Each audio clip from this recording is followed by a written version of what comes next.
Assalamualaikum warahmatullahi wabarakatuh. Perkenalkan, nama saya Muhammad Taufik Ismail dengan NIM 202001515. Video saya ini bertujuan untuk memenuhi tugas manajemen pembelajaran, dan materi saya ini tentang metode dan teknik pembelajaran inovatif, yaitu tentang metode ceramah, metode demonstrasi, dan metode diskusi. Langsung saja untuk materi yang pertama, yaitu tentang metode ceramah. Metode pembelajaran yang paling populer di Indonesia, bahkan di negara-negara lainnya, adalah metode ceramah. Metode ceramah adalah metode memberikan uraian atau penjelasan kepada sejumlah murid pada waktu dan tempat tertentu. Metode ceramah ini hanya mengandalkan indera pendengaran sebagai alat belajar yang paling dominan. Dengan kata lain, metode ini adalah sebuah metode pengajaran dengan menyampaikan informasi dan pengetahuan secara lisan kepada sejumlah siswa yang pada umumnya mengikuti secara pasif. Metode ini juga disebut juga dengan metode kuliah atau metode pidato. Dalam metode ini yang perlu diperhatikan adalah hendaknya ceramah yang diberikan oleh guru mudah dimengerti oleh siswanya, mudah diterima, serta mampu menstimulasi pendengar atau peserta didik untuk melakukan hal-hal yang baik dan benar dari isi ceramah yang diberikan guru tadi.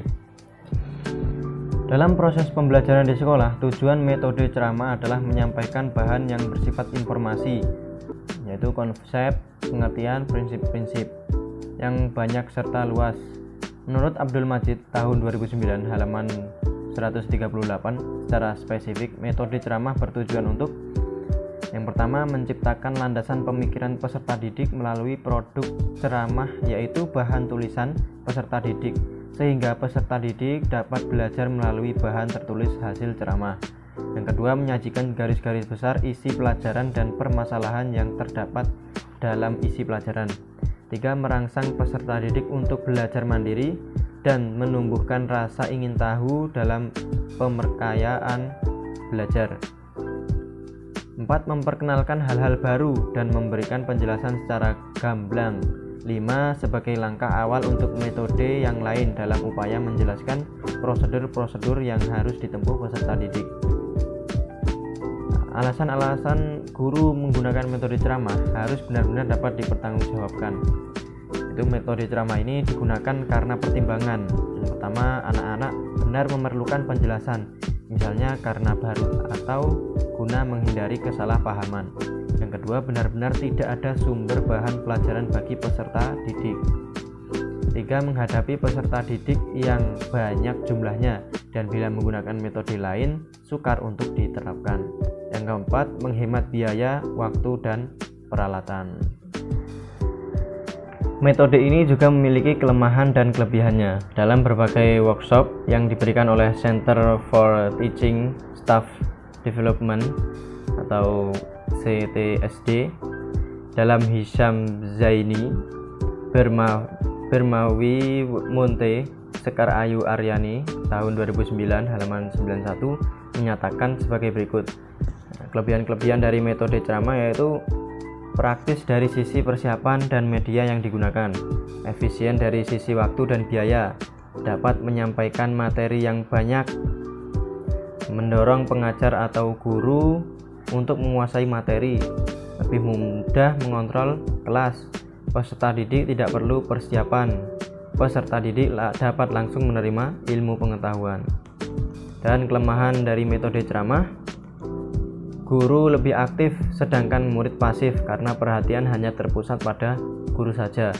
Murid seakan diharuskan mengikuti segala apa yang disampaikan oleh guru, meskipun murid ada yang bersifat kritis karena guru dianggap selalu benar.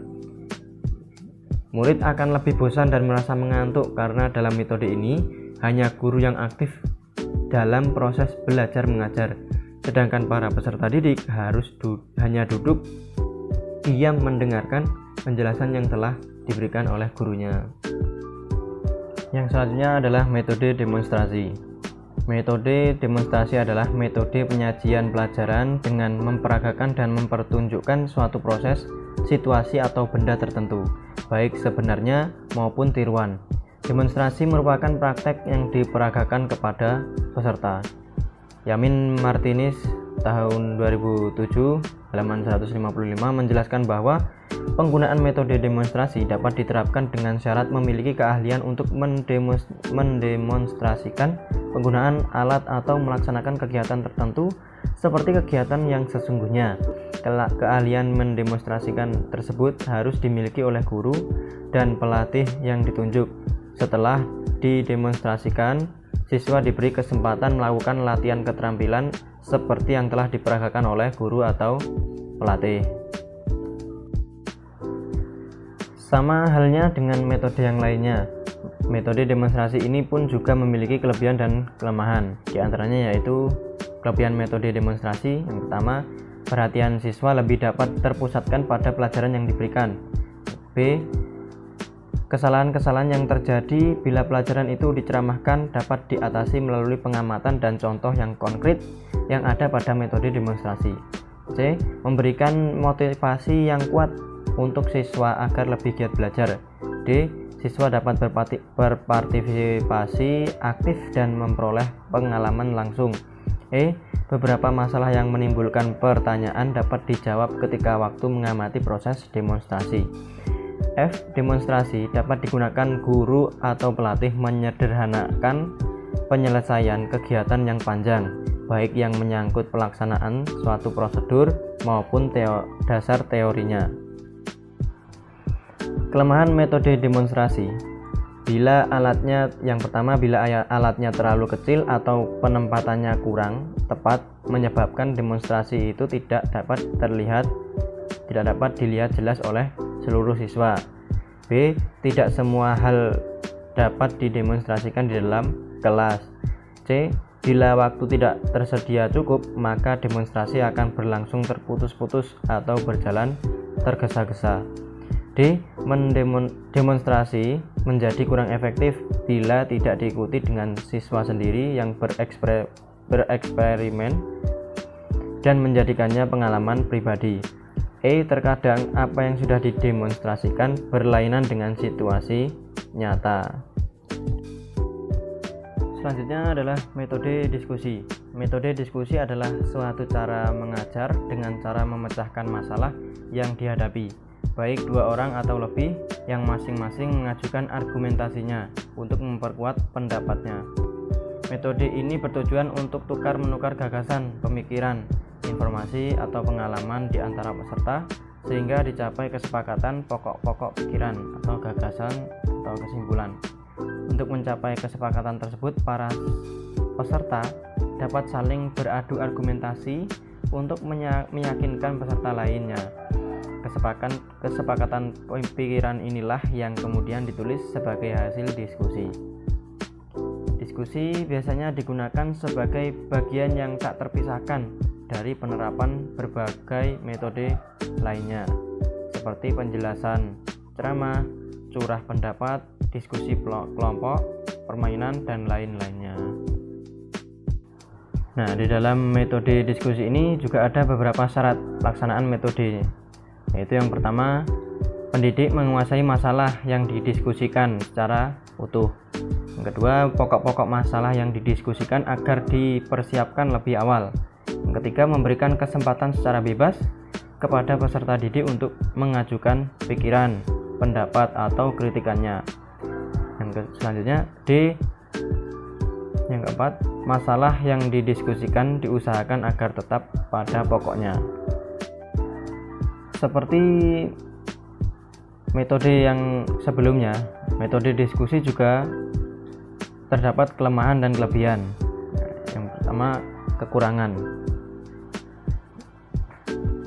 1. Sering terjadi pembicaraan dalam diskusi dikuasai oleh 2 atau 3 orang peserta didik yang memiliki keterampilan berbicara. Yang kedua, kadang-kadang pembahasan dalam diskusi meluas sehingga kesimpulan menjadi kabur. Yang ketiga, memerlukan waktu yang cukup panjang yang kadang-kadang tidak sesuai dengan yang direncanakan. Yang keempat, dalam diskusi sering terjadi perbedaan pendapat yang bersifat emosional yang tidak dikontrol. Akibatnya, kadang-kadang ada pihak yang merasa tersinggung sehingga dapat mengganggu iklim pembelajaran. Adapun kelebihannya, yang pertama yaitu mempertinggi peran serta secara perorangan. Kedua, mempertinggi peran serta kelas secara keseluruhan. Yang ketiga, memupuk sikap saling menghargai pendapat orang lain. Menurut Ahmad Sabri menyebutkan bahwa dalam berdiskusi tidak semua persoalan patut didiskusikan. Persoalan yang patut didiskusikan kehendaknya memiliki syarat-syarat sebagai berikut. Yang pertama, menarik perhatian peserta didik. Yang kedua, sesuai dengan tingkat perkembangan peserta didik. Yang ketiga, memiliki lebih dan satu kemungkinan pemecahan atau jawaban, bukan kebenaran tunggal. Dan yang keempat, pada umumnya tidak mencari mana yang jawaban yang benar, melainkan menggunakan pertimbangan dan perbandingan. Mungkin sekian video presentasi dari saya. Banyak kekurangan, mohon maaf yang sebesar-besarnya. Wabillahi taufik wal hidayah. Wassalamualaikum warahmatullahi wabarakatuh.